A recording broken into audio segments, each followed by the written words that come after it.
এখন তারে পোলাপান এইসব চুদলিং পং পং বলে, কিন্তু তার উচিত তো নারায় তাকবীর বলে গালি দেওয়া, কিন্তু সে দিতেছে না। এত ভালোতে এই বয়সে তার হওয়ার কথা না।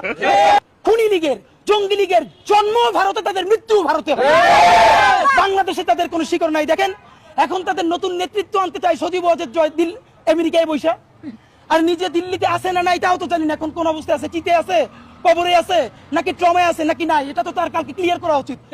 আমার ধারণা সে তো ভালো অবস্থায় নাই, কারণ যেই রিয়েকশন মেম্বার দেওয়ার কথা সেই রিয়েকশনও যে হাসিনা দিছে 15 বছর ধইরা, এখন তারে পোলাপান এইসব চুদলিং পং পং বলে, কিন্তু তার উচিত তো নারায় তাকবীর বলে গালি দেওয়া, কিন্তু সে দিতেছে না। এত ভালোতে এই বয়সে তার হওয়ার কথা না।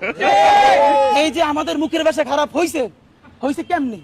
শেখ হাসিনা বানাইছে। আমাদের এইখানে এমন পোলাপান আছে জীবনে একটা খারাপ কথা বলে নাই।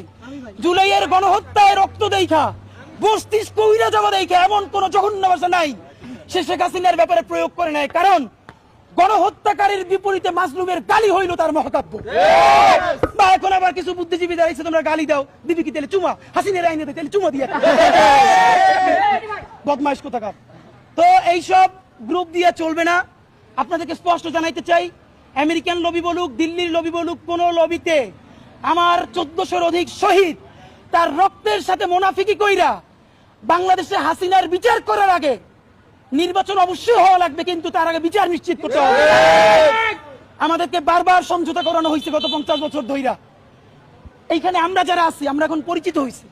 হয়তো এমন হইতে পারে এই দেশে গণহত্যা নাইমে আসলে আমাদেরকেও কোনো একটা দেশ এম্বাসিতে জায়গা দিতে পারে, কিন্তু ভাবেন যে এই ভ্যানওয়ালা, সবজিওয়ালা, এই যে আমার পাশে এক ভাই আছে গুলি খাওয়া 4 তারিখে, একটা পা এখনো কৃত্রিম পা লাগানো।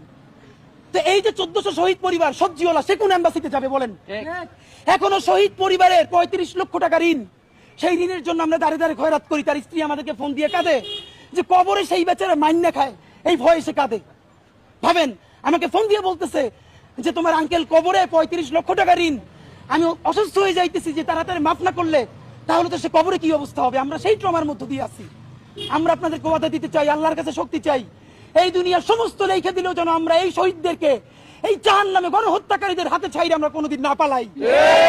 বন্ধুরা আমার,